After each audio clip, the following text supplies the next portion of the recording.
पूरी दुनिया में चीन की विस्तारवादी नीति के खिलाफ अब मोर्चेबंदी शुरू हो गई है। चीन को करारा जवाब देने के लिए अब हर कोई अपने अपने स्तर पर चीन को सबक सिखा रहा है। तभी तो पूर्वी लद्दाख में नियंत्रण रेखा यानी कि LAC पर गलवान घाटी में चीनी सेना 2 किलोमीटर पीछे हट गई है। पेट्रोलिंग पॉइंट 14 से भी चीनी सैनिकों के पीछे हटने से ये साफ है कि चीन पर दबाव बनाने की भारत की चौतरफा रणनीति कारगर सिद्ध होती दिखाई दे रही है। सामरिक और कूटनीतिक ही नहीं, आर्थिक घेरेबंदी के भारत के सदी कदमों ने ड्रैगन को तनाव घटाने के लिए सम्मानजनक और लचीले रास्ते पर आने को विवश कर दिया। यहाँ हम आपको बता दें कि चीन के घेरेबंदी के लिए भारत ने उसकी आर्थिक मोर्चे पर नकेल कसना शुरू कर दिया था।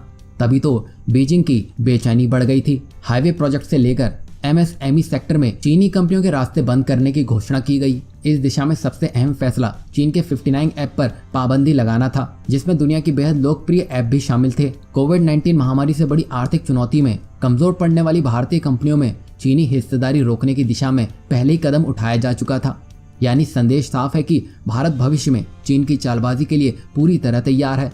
पिछले 2 महीनों में जो कुछ भी घटा है, उसके बाद तो भारत चीन पर विश्वास करने की स्थिति में तो बिल्कुल भी नहीं है। वहीं दूसरी बड़ी खबर आर्थिक मोर्चे को लेकर है, जहां भारत अब आत्मनिर्भर बनने का शंखनाद कर चुका है।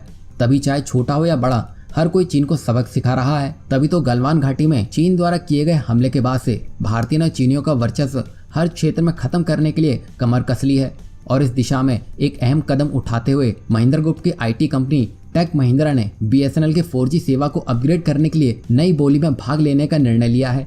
टेक महिंद्रा BSNL के 4G सेवा को अपग्रेड करने में सहायता कर सकती है। उनके अनुसार 4G हो या 5G, हम भारत के डिजिटल हाईवे की रचना में मदद कर सकते हैं। हम इस प्रकार की टेक्नोलॉजी के संचार में कुशल हैं और आशा करते हैं कि ये अवसर हमारी कंपनी को मिले। ऐसा नहीं है कि भारतीय कंपनियों के पास क्षमता या प्रतिभा नहीं है, परंतु हमें अपनी क्षमताओं को एक बड़े मंच पर कभी नहीं परखा है। वहीं टेक महिंद्रा के CEO चंद्र प्रकाश गुरानी ने आगे कहा है कि मुझे उम्मीद है कि इस नए फोकस के साथ कुछ भारतीय कंपनियों को अपना कौशल दिखाने का मौका मिलेगा। आशा करते हैं कि इस मंच के माध्यम से हमारी क्षमताओं के बारे में संसार को पता चल सकेगा।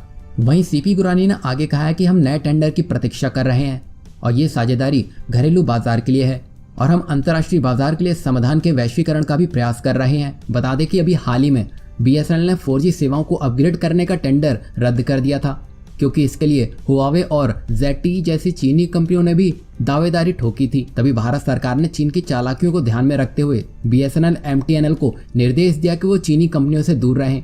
अब इससे ये तो साफ हो जाता है कि भारत ने आर्थिक नुकसान पहुंचा के ड्रैगन की पूंछ दबा डाली है, तभी वो इतना छटपटा रहा है।